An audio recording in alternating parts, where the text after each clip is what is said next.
Dear students, greetings from Karnataka Learning Management System. I wish to welcome the students of BCom program under the University of Mysore for classes on Principles and Practice of General Insurance. In this session, I will going to cover meaning of general insurance, the evolution and growth of general insurance. The present session is aimed at providing you the basic knowledge on general insurance and its evolution in Indian context in comparison to global also. So first we need to understand what is general insurance is. Before going to understand the concept of general insurance, primarily we need to know what is insurance is. ಸಾಮಾನ್ಯ ವಿಮೆ ಎಂದರೇನು ಅನ್ನೋದ್ರ ಬಗ್ಗೆ ನಾವು ತಿಳಿಯೋದಕ್ಕಿಂತ ಮುಂಚೆ ಮೊದಲನೇದಾಗಿ ನಮಗೆ ವಿಮೆ ಎಂದರೇನು ಅನ್ನೋದ್ರ ಬಗ್ಗೆ ಸ್ಪಷ್ಟತೆ ಇರಬೇಕಾಗತ್ತೆ. We need to have a clear view on what is insurance is. As we can see, insurance is a special contract. It is a special contract between two parties, that is, one is insurer and another one is insured. It is a contract where two parties comes together for an agreement wherein one person agrees to take the financial loss of another person.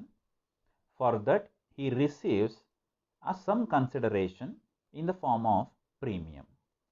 ಇಬ್ಬರು ವ್ಯಕ್ತಿಗಳ ನಡುವೆ ನಡೀತಕ್ಕಂತಹ ಒಂದು ವಿಶೇಷವಾದಂತಹ ಒಪ್ಪಂದ. ಆ ಇಬ್ಬರು ವ್ಯಕ್ತಿಗಳು ಯಾರಿರ್ತಾರೆ? ಒಬ್ಬ ವಿಮಾದಾರ ಇರ್ತಾನೆ, ಇನ್ನೊಂದು ವಿಮಾ ಕಂಪನಿ ಇರುತ್ತೆ. ದಟ್ ಈಸ್, ವಿಮೆಯನ್ನು ಕೊಡತಕ್ಕಂಥವನು, ವಿಮೆಯನ್ನು ಕೊಂಡುಕೊಳ್ಳತಕ್ಕಂಥವನು. ಒಬ್ಬ ವಿಮೆಯನ್ನು ಮಾರ್ತಾನೆ, that is the insurance company, where ವಿಮೆಯನ್ನು ಪಡಿತಕ್ಕಂಥವನು ಕ್ಲೈಂಟ್ ಆಗಿರ್ತಾನೆ. ಸೊ ಇವರಿಬ್ಬರ ನಡುವೆ ನಡೀತಕ್ಕಂತಹ ಒಂದು ವಿಶೇಷವಾದ ಒಪ್ಪಂದವನ್ನು ನೀವೇನಂತ ಕರಿತೀರಿ? ವಿಮೆ ಅಂತ ಕರಿತೀರಿ. So it is a special contract between two parties. One is insurer, that is the insurance company, and another one is the insured, that is the client, where insurer, that is the insurance company, agrees to bear the financial loss on the occurrence of certain events as stipulated in the contract, that is the agreement which has happened between these two parties, wherein insured person, that is the client, pays certain amount of premium fixed under the insurance contract towards the insurer. ಇನ್ಶೂರರಿಗೆ ಅವನು payment ಮಾಡ್ತಾನೆ. For that he may pay that premium on a single payment or it may be a periodical payment. Insurance ಕಂಪನಿಗೆ ಆತ ವಂತಿಗೆ ಏನು premium ಅಂತ ಏನಿದೆ ಅದನ್ನು ಕೊಡಬೇಕಾದ್ರೆ ಅವನು ಒಂದೇ ಲಂಸಮ್ ಪೇಮೆಂಟಲ್ಲಿ ಒಂದೇ ಸಾರಿ ಪೇಮೆಂಟ್ ಮಾಡ್ಬೋದು, or else periodically, that means monthly payment ಇರ್ಬೋದು, ಹಾಫ್ ಇಯರ್ಲಿ ಪೇಮೆಂಟ್ ಬರ್ಬೋದು, ಕ್ವಾರ್ಟರ್ಲಿ ಪೇಮೆಂಟ್ ಇರ್ಬೋದು, it may be a annual payment. For example, if you take the example of vehicle insurance, the insured person will pay the premium on a annual basis. ವರ್ಷಕ್ಕೆ ಒಂದು ಸಾರಿ ನಿಮ್ಮ ವಾಹನಕ್ಕೆ ನೀವೇನು ಮಾಡ್ತೀರಿ? ಒಂದು ವಿಮೆಯನ್ನು ಕಟ್ತಾ ಬರ್ತೀರಿ. If you take the example of vehicle insurance, where the insurance company pays the cost of repairing the vehicle if it is damaged in an accident. That is the agreement between the insurer and the insured company, insurer and the insured person. So ಏನು, ಆ ಒಂದು ವಾಹನಕ್ಕೆ ಅಪಘಾತದಲ್ಲಿ ಯಾವುದಾದರೂ ಹಾನಿ ಉಂಟಾದರೆ ಆ ಹಾನಿಯನ್ನು ಸರಿಪಡಿಸಲಿಕ್ಕೆ ಬೇಕಾದಂತಹ ಎಲ್ಲ ಒಂದು ರಿಪೇರಿ ವೆಚ್ಚವನ್ನು ಯಾರು ಕಟ್ಕೊಡ್ತೀನಿ ಅಂತ ಹೇಳಿರ್ತಾರೆ? ಇನ್ಶೂರೆನ್ಸ್ ಕಂಪನಿ ಕಟ್ಕೊಡುತ್ತೆ. Because insurance company is receiving the premium from the person who insured that vehicle. ಆ ಒಂದು ವಾಹನವನ್ನು ಯಾರು ವಿಮೆಯ ವ್ಯಾಪ್ತಿಗೆ ಒಳಗೊಡಿಸ್ತಾನೋ ಅವನು ಏನು ಮಾಡ್ತಾನೆ? ಅದಕ್ಕೆ ವಿಮೆಯನ್ನು ಕಟ್ತಾ ಇರ್ತಾನೆ ಕಂಪನಿಗೆ. ಸೊ ಅವನು ವಿಮೆಯನ್ನು ಕಟ್ತಾ ಇರೋದ್ರಿಂದ insurance company, if it is stipulated in the ಅಗ್ರಿಮೆಂಟಲ್ಲಿ ಅಪಘಾತವಾದಾಗ ವಾಹನಕ್ಕೆ ಉಂಟಾದ ಹಾನಿಯನ್ನು ರಿಪೇರಿ ಮಾಡಲಿಕ್ಕೆ ನಾನು ನಿನಗೆ ದುಡ್ಡನ್ನು ಇಷ್ಟನ್ನು ಕೊಡ್ತೀನಿ ಅಂತ ಎಷ್ಟು ಸಮ್ಮನ್ನು ಅಶ್ಯೂರ್ ಮಾಡಿರ್ತಾರೋ ಅಲ್ಲಿಯವರೆಗೆ ಅವರೇನು ಮಾಡ್ತಾರೆ? ರಿಪೇರಿ ಎಕ್ಸ್ಪೆನ್ಸಸ್ಗಳನ್ನು ಕಟ್ಕೊಡ್ತಾರೆ. This is an example of insurance. That is ಇನ್ಶೂರೆನ್ಸನ್ನು ಯಾಕೆ ತಗೋತಾರೆ ಅಂತಂದರೆ, the insured person, that is the client ಯಾರಿರ್ತಾನೆ, he wish to transfer the risk to the another person. ಅಂದರೆ ಫಾರ್ ಎಕ್ಸಾಂಪಲ್, ಇಫ್ ನಾನು ಒಂದು ಇನ್ಶೂರೆನ್ಸ್ ತಗೋತಾ ಇದ್ದೀನಿ ಅಂತಂದರೆ, that means I am transferring my risk to the another person, that is insurance ಕಂಪನಿಗೆ ಕಳಿಸ್ತಾ ಇದ್ದೀನಿ ರಿಸ್ಕನ್ನು. ಅವನು ನನ್ನ ರಿಸ್ಕನ್ನು ಅಸ್ಯೂಮ್ ಮಾಡ್ತಾ ಇರೋದಕ್ಕೆ insurer will receive certain consideration, some of consideration, that is in the form of premium. ಅವನು ನನ್ನ ಹತ್ರ ವಂತಿಗೆಯನ್ನು ಕಟ್ಟಿಸ್ಕೋತಾನೆ, ಅದರ ಪರವಾಗಿ ಅಲ್ಲಿಂದ ಅವನು ಭರವಸೆ ಕೊಟ್ಟಿರುವ ಮೊತ್ತಕ್ಕೆ ಅವನೇನು ಮಾಡ್ತಾನೆ, ನನಗೆ ಮುಂದಿನ ದಿನಗಳಲ್ಲಿ ಆಗಬಹುದಾದಂತಹ ಫಿನಾನ್ಷಿಯಲ್ ಲಾಸ್, ಹಣಕಾಸಿನ ವೆಚ್ಚವನ್ನು ಅವನೇನು ಮಾಡ್ತಾನೆ, ನನಗೆ ಕಟ್ಕೊಡ್ತಾನೆ. This is the concept of insurance. So in a simple words you can put it as, it is a special contract between insurer and the insured, wherein insurer agrees to bear the financial loss on the occurrence of certain events, where for that he receives premium from the insured in a single or periodical payments ಅಂತ ನೀವು ತಿಳ್ಕೋಬಹುದು. ಅಂದರೆ ವಿಮಾದಾರ ಮತ್ತು ವಿಮಾ ಕಂಪನಿಯ ನಡುವೆ ನಡೀತಕ್ಕಂತಹ ವಿಶೇಷವಾದ ಒಪ್ಪಂದದಲ್ಲಿ ವಿಮಾ ಕಂಪನಿಯು ಮುಂದಿನ ದಿನಗಳಲ್ಲಿ ಆಗಬಹುದಾದ ಹಣಕಾಸಿನ ನಷ್ಟಗಳನ್ನು ತುಂಬಿಕೊಡುವಂತಹ ಆಶ್ವಾಸನೆಯನ್ನು ಕೊಡ್ತಾರೆ. ಆ ಒಂದು ಆಶ್ವಾಸನೆಗೆ ಪ್ರತಿಯಾಗಿ ಅವರು ವಂತಿಗೆಯ ರೂಪದಲ್ಲಿ ಆ ಒಂದು ವಿಮಾದಾರನಿಂದ ಹಣವನ್ನು ಪಡೀತಾರೆ. ಇದನ್ನು ನಾವೇನಂತ ಕರಿತೀವಿ, ವಿಮೆ ಅಂತ ಕರಿತಾ ಬರ್ತೀವಿ. ಸೊ ಇಷ್ಟೆಲ್ಲ ಆದಮೇಲೆ ವಿಮೆಯಲ್ಲಿ ಎರಡು ರೀತಿಯ ವಿಮೆಯನ್ನು ನೋಡ್ತಾ ಬರ್ತೀರಿ. ಒಂದು life insurance and the general insurance. So we are studying about the general insurance. So life insurance is the risk covered for life of a person. ಒಬ್ಬ ವ್ಯಕ್ತಿಯ ಜೀವದ ಮೇಲೆ ವಿಮೆಯನ್ನು ಕವರ್ ಮಾಡಿಕೊಟ್ರೆ ಅದನ್ನು ನಾವು ಜೀವ ವಿಮೆ ಅಂತ ಕರಿತೀವಿ. ಸೊ ಜನರಲ್ ಇನ್ಶೂರೆನ್ಸ್ ಆಗಿದ್ರೆ ಯಾಕೆ ಬೇಕು? ಮನುಷ್ಯನ ಜೀವ ನಾಳೆ ದಿವಸ ಏನಾದರೂ ಹೆಚ್ಚು ಕಡಿಮೆ ಆದರೆ ಜೀವಕ್ಕೆ ಅಂತ ಹೇಳಿ, ಪ್ರಾಣಹಾನಿ ಆದರೆ ಅಂತ ಹೇಳಿ ಇನ್ಶೂರೆನ್ಸನ್ನು ಮಾಡಿಸ್ಕೊಳ್ತಕ್ಕಂಥದ್ದು ಜೀವ ವಿಮೆ. ಹಾಗಿದ್ರೆ ಜೀವಯೇತರ ವಿಮೆ, general insurance, non life insurance ಅಂತಂದರೆ ಏನು, ಯಾಕೆ ಬೇಕು ಅನ್ನೋದನ್ನು ಮುಂದೆ ನೋಡೋಣ. So first, before going to general insurance, first I want to clarify why we need a general insurance. ಯಾಕೆ ನಮಗೆ ಜನರಲ್ ಇನ್ಶೂರೆನ್ಸು ಅಷ್ಟು ಇಂಪಾರ್ಟೆಂಟ್ ಇದೆ? Because it provides the financial security to the person who insures. ಯಾವ ವ್ಯಕ್ತಿ ವಿಮೆಯನ್ನು ಪಡಿತಾನೋ ಅವನಿಗೆ ಮುಂದಿನ ದಿನಗಳಲ್ಲಿ ಆಗಬಹುದಾದಂತಹ ಹಣಕಾಸಿನ ನಷ್ಟವನ್ನು ಕಟ್ಕೊಡ್ತೀನಿ ಅಂತ ಹೇಳಿದ ತಕ್ಷಣ you will be having a financial security.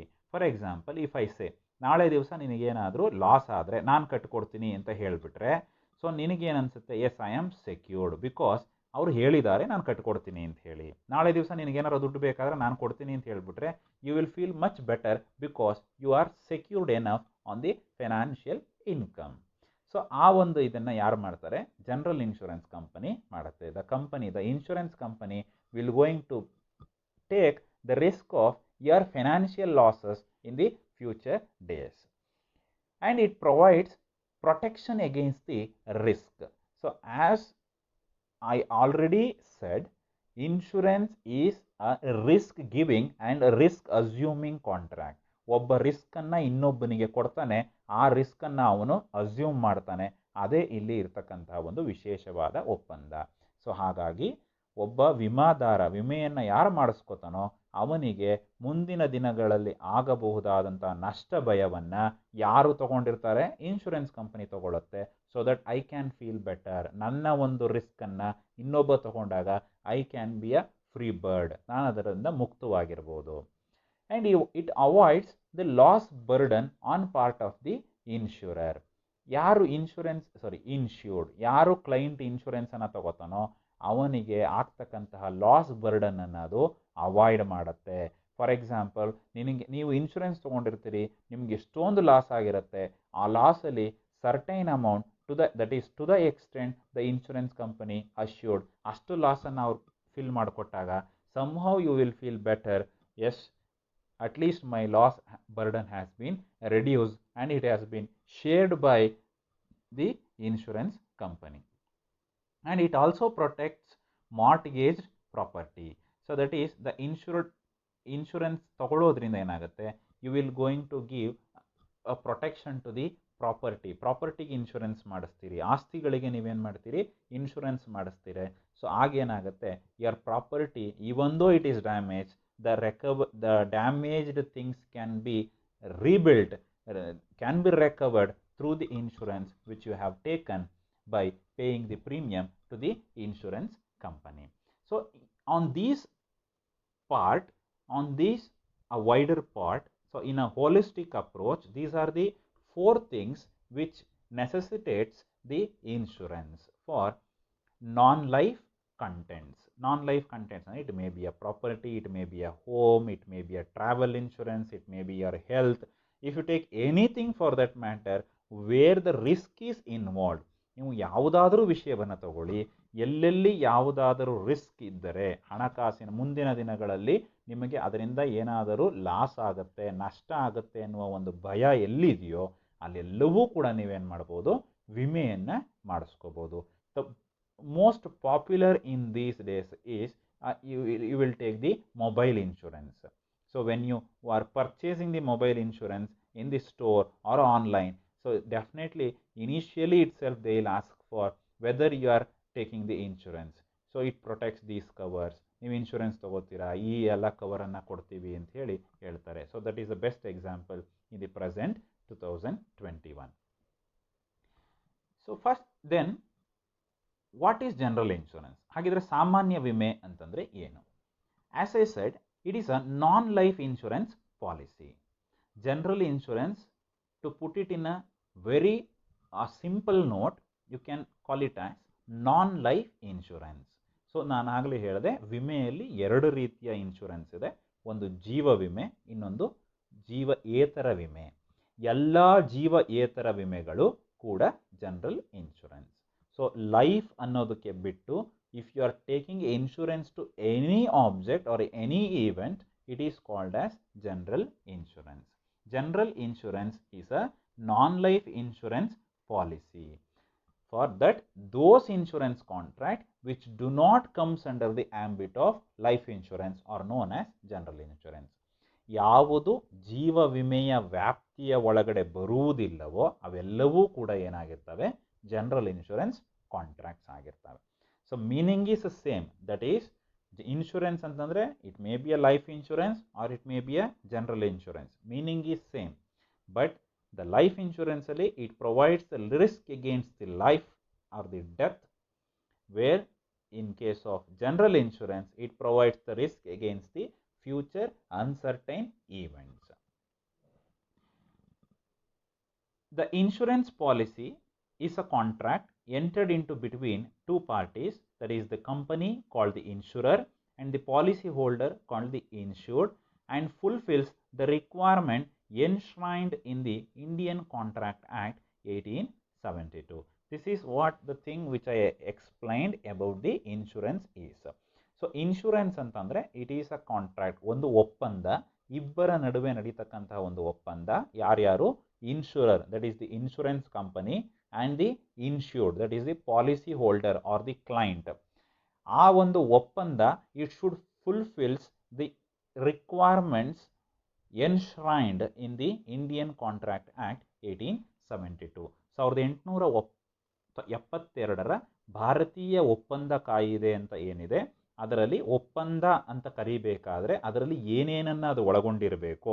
For example, ಅಲ್ಲಿ ಒಂದು ಅಗ್ರಿಮೆಂಟ್ ಇರಬೇಕು, ಇಬ್ಬರು ವ್ಯಕ್ತಿಗಳ ಮಧ್ಯೆ ಇರಬೇಕು, ಫ್ರೀ ಕನ್ಸೆಂಟ್ ಇರಬೇಕು, there should be a consideration, they should be major, there should not be a minor. So ಈ ರೀತಿಯಾದಂತಹ ಒಂದಷ್ಟು ಕ್ರೈಟೀರಿಯಾ, ಕಂಡೀಷನ್ಸ್ಗಳನ್ನು ಇಟ್ಟಿದ್ದಾರೆ. ಆ ಎಲ್ಲ ಕಂಡೀಷನ್ಸ್ಗಳನ್ನು ನೀವು ಅಲ್ಲಿ ಯಥಾವತ್ತಾಗಿ, ಕಾಂಟ್ರಾಕ್ಟ್ ಅಂತಂದರೆ it is defined as per the Indian Contract act, it is same. So ಇಲ್ಲಿ ಸಪ್ರೇಟ್ ಆಗಿ ವಿಶೇಷವಾದಂತಹ ಮೀನಿಂಗ್ ಇಲ್ಲ. ಸೊ ಕಾಂಟ್ರಾಕ್ಟ್ ಅಂತಂದರೆ ಭಾರತೀಯ ಒಪ್ಪಂದ ಕಾಯಿದೆಯಲ್ಲಿ ಒಪ್ಪಂದ ಅಂತಂದರೆ ಏನನ್ನ ಹೇಳಿದಾರೋ ಅದೇ ಇಲ್ಲಿ ಅಪ್ಲೈ ಆಗುತ್ತೆ. ಸೊ ಇಲ್ಲಿ ಯಾರ ಮಧ್ಯೆ ನಡೆಯುತ್ತೆ? ಇಬ್ಬರು ವ್ಯಕ್ತಿಗಳು. So one is the insurance company and another one is the policy holder, that is the insurer and the insured person. That is called the general insurance. It is a policy or agreement between the policyholder and the insurer, as I just explained earlier, which is considered only after realization of the premium. That is, the agreement comes into the picture after the realization of the premium. That is to say, insurance company ಮತ್ತು insured person, that is the client ಮಧ್ಯೆ ನಡೀತಕ್ಕಂಥ ಒಪ್ಪಂದದಲ್ಲಿ insurance company ಏನು ಹೇಳುತ್ತೆ, yes I will going to give an assurance of taking your risk, that is financial burden, ನಾನು ನಿನಗೆ ಕೊಡ್ತೀನಿ ಅಂತ ಹೇಳುತ್ತೆ. ಆದರೆ ಸೊ ಅದು ಯಾವಾಗ ಆ್ಯಕ್ಟಿಗೆ ಬರುತ್ತೆ, ಯಾವಾಗಿಂದ ಸ್ಟಾರ್ಟ್ ಆಗುತ್ತೆ ಅಂತಂದರೆ only after the realisation of premium. You can not claim the financial assistance before the payment of premium, and the premium is paid by the insurer who has a financial interest in the asset covered. ಯಾರು insurance ಅನ್ನು ತಗೋತಾನೋ ಅವನು ಆ ಒಂದು financial interest ಇರುತ್ತೆ. So ಹಾಗಾಗಿ ಅವನೇನು ಮಾಡ್ತಾನೆ, premium ಅನ್ನು ಪೇಮೆಂಟ್ ಮಾಡ್ತಾ ಬರ್ತಾನೆ. ದಟ್ ಈಸ್ ದ ಪ್ರಪೋಸರ್, ಯಾರು ಇನ್ಶೂರೆನ್ಸ್ ಅನ್ನು ಮಾಡಿಸ್ಕೋತಾ ಇದ್ದಾನೋ policy holder will pay the premium. So ಅವನೇನು ಮಾಡ್ತಾನೆ, ಪ್ರೀಮಿಯಮ್ ಅನ್ನು ಪೇ ಮಾಡ್ತಾನೆ. ಯಾರಿಗೆ, ಇನ್ಶೂರೆನ್ಸ್ ಕಂಪನಿಗೆ ಪೇ ಮಾಡಬೇಕು. So for that he assumes the financial liability. Financial ಲಯಾಬಿಲಿಟಿನ ಅವನು ಅಸ್ಯೂಮ್ ಮಾಡ್ಕೋತಾನೆ for the protection for underlying asset or the insured object or any event. The insurer will protect the insured from the financial liability in case of loss. ಯಾವುದು insurer ಅಂತಂದರೆ insurance company. Obviously they give assurance to the insured person. So ವ್ಯಕ್ತಿಗೆ ಅವನೇನು ಮಾಡ್ತಾರೆ, ಇನ್ಶೂರೆನ್ಸನ್ನು ಕೊಟ್ಟಿರ್ತಾರೆ in order to take the financial liability which lies on the insured person. ಯಾವ insured person ಮೇಲೆ ಆ ಒಂದು ಫೈನಾನ್ಷಿಯಲ್ ಲಯಾಬಿಲಿಟಿ ಬರುತ್ತೋ ಅದನ್ನು ಯಾರು ಅಸ್ಯೂಮ್ ಮಾಡ್ತೀನಿ ಅಂತ ಆಶ್ವಾಸನೆ ಕೊಟ್ಟಿರ್ತಾರೆ, ಇನ್ಶೂರೆನ್ಸ್ ಕಂಪನಿ ಕೊಡುತ್ತೆ. So this is what the general insurance. Now let us have a bird view and look on the evolution and growth of general insurance. ಸಾಮಾನ್ಯ ವಿಮೆ ಹೇಗೆ ಬೆಳೆದು ಬಂತು, ಅದರ ದಾರಿ ಹೇಗಿತ್ತು ಅನ್ನೋ ಒಂದು ಇತಿಹಾಸವನ್ನು ನಾವು ತಿಳಿತಾ ನೋಡೋಣ. So first we shall understand at the global level, ಅಂದರೆ ಪ್ರಪಂಚದಾದ್ಯಂತ ಸಾಮಾನ್ಯ ವಿಮೆ ಜನರಲ್ ಇನ್ಶೂರೆನ್ಸ್ ಅಂತಕ್ಕಂಥದ್ದು ಹೇಗೆ ಎವಾಲ್ವ್ ಆಗಿದೆ ಅಂತ. The history of general insurance can be traced to the early civilisation. ಅಂದರೆ ಮೂಲ ನಾಗರಿಕತೆಗಳಲ್ಲಿ, ಅಂದರೆ ಅತ್ಯಂತ ಪ್ರಾಚೀನ ನಾಗರಿಕತೆಗಳಲ್ಲಿ ನೀವು ಒಂದು ಸಾಮಾನ್ಯ ವಿಮೆಯ ಒಂದು ಇತಿಹಾಸವನ್ನು, ಗುರುತುಗಳನ್ನು ಹುಡುಕಬಹುದು.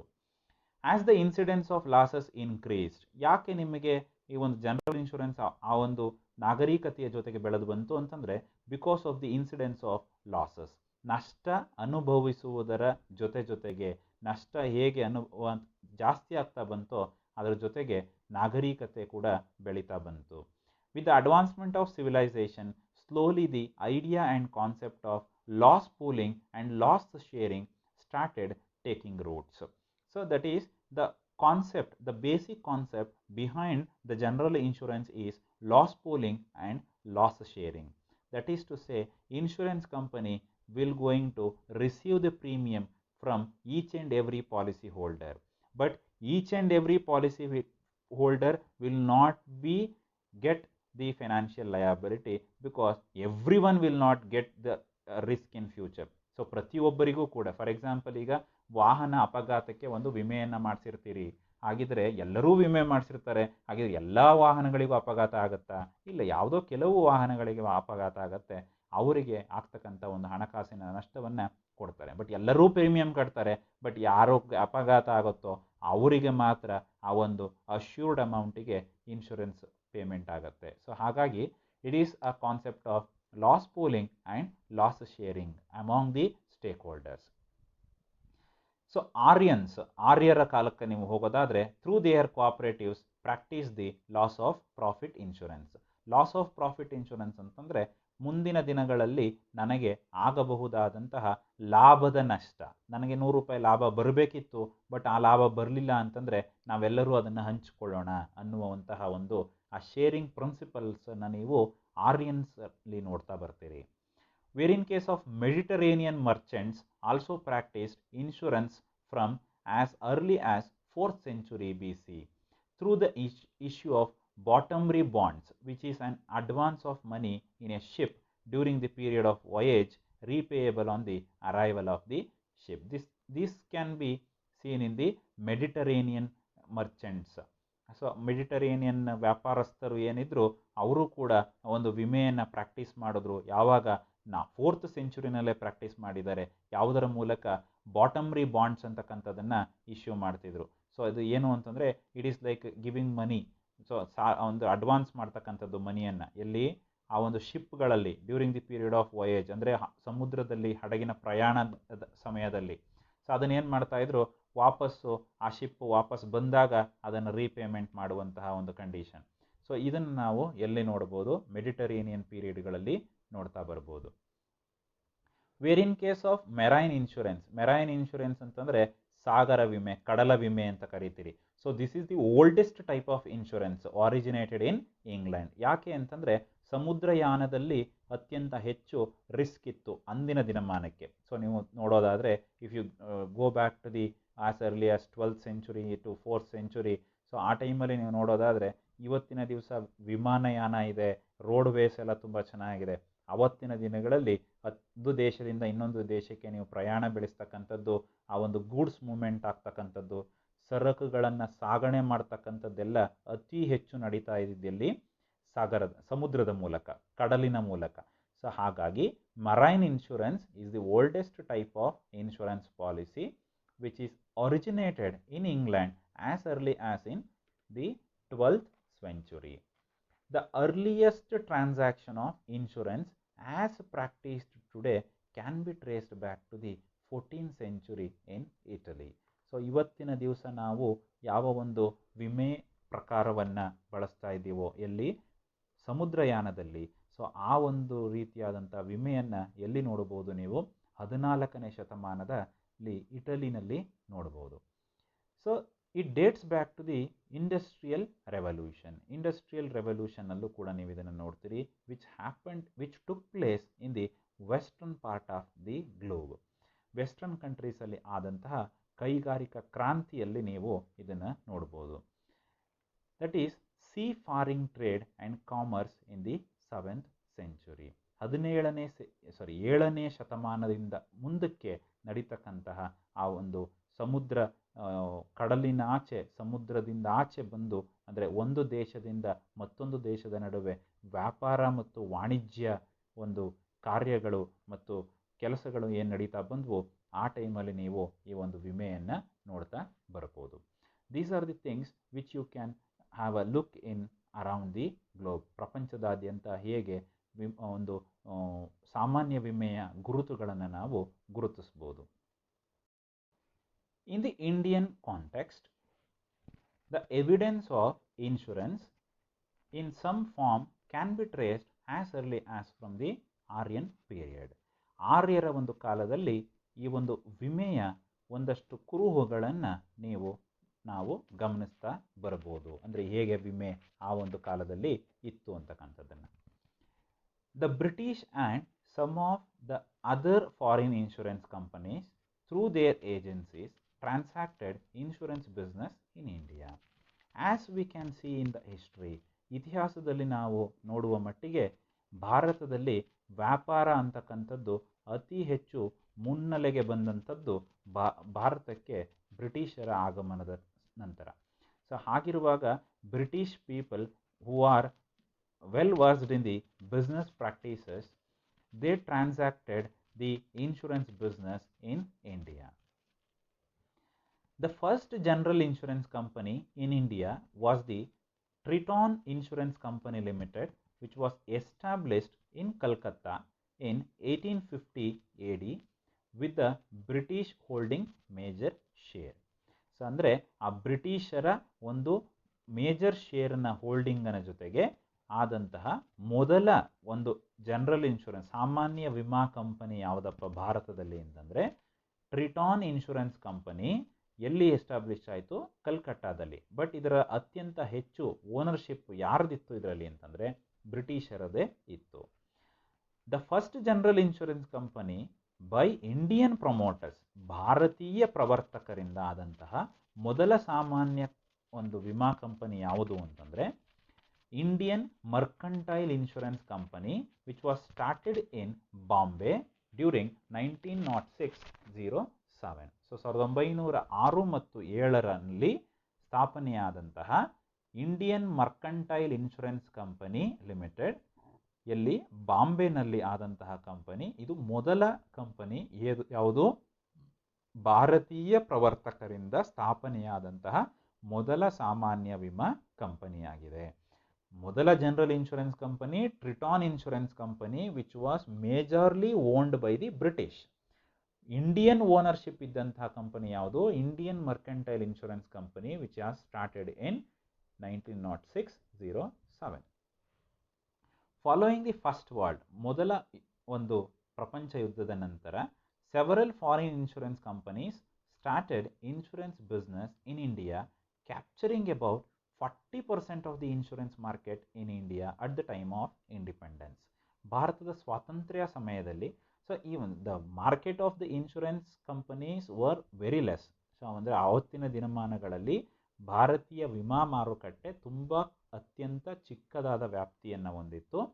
ಆ ಒಂದು ಚಿಕ್ಕ ವ್ಯಾಪ್ತಿಯಲ್ಲೂ ಕೂಡ ಫಾರಿನ್ ಕಂಪನೀಸ್ ಅಂದರೆ ವಿದೇಶಿ ಕಂಪನಿಗಳೇ 40% ಇನ್ಶೂರೆನ್ಸ್ ಮಾರ್ಕೆಟನ್ನು ಕವರ್ ಮಾಡಿಕೊಂಡಿದ್ವು. ಎಲ್ಲಿ, ಇಂಡಿಯಾದಲ್ಲಿ. Insurance business in India is governed by the Insurance Act of 1938. 1938ರ ಬ್ರಿಟಿಷ್ ಸರ್ಕಾರ, ಬ್ರಿಟಿಷ್ ಗವರ್ನಮೆಂಟ್ ಟೈಮಲ್ಲಿ ಆದಂತಹ ಇನ್ಶೂರೆನ್ಸ್ ಆ್ಯಕ್ಟ್ ಏನಿದೆ, ಆ ಒಂದು ಆ್ಯಕ್ಟ್ ಇವತ್ತಿಗೂ ಕೂಡ ಇನ್ಶೂರೆನ್ಸ್ ಬಿಸ್ನೆಸ್ಸನ್ನು ಗವರ್ನ್ ಮಾಡ್ತಾ ಇದೆ. But which was amended after the independence, that is in 1969. In 1971, there was a big move from the government of India, that is the government by an ordinance nationalized the general insurance business under the General Insurance Nationalization Act to ensure orderly and healthy growth of the business. As we can see, the nationalization aspect in the year 1971, the insurance business were nationalized by the government of India. Then the existing 107 companies were brought under the aegis of General Insurance Corporation of India. ಅವತ್ತಿನ ದಿವಸ ಒಟ್ಟು 107 ಸಾಮಾನ್ಯ ವಿಮಾ ಕಂಪನಿಗಳು ಕರ್ತವ್ಯವನ್ನು ನಿರ್ವಹಿಸ್ತಾ ಇದ್ವು.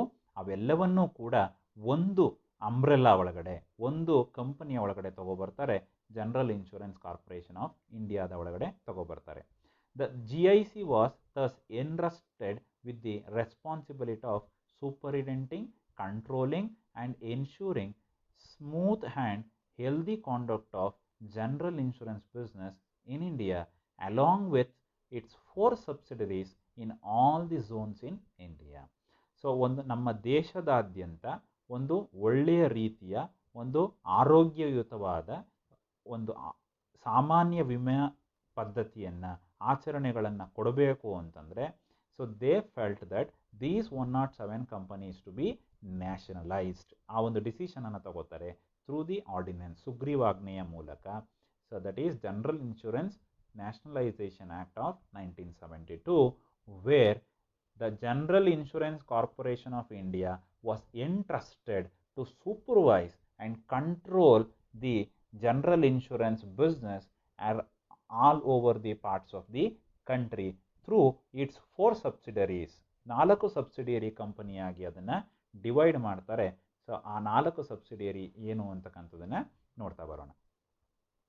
The GIC was formed on 1st January 1973 under the Insurance Act 1938 with the provisions of the General Insurance Business Nationalization Act 1972. 1972ರ ಸಾಮಾನ್ಯ ವಿಮಾ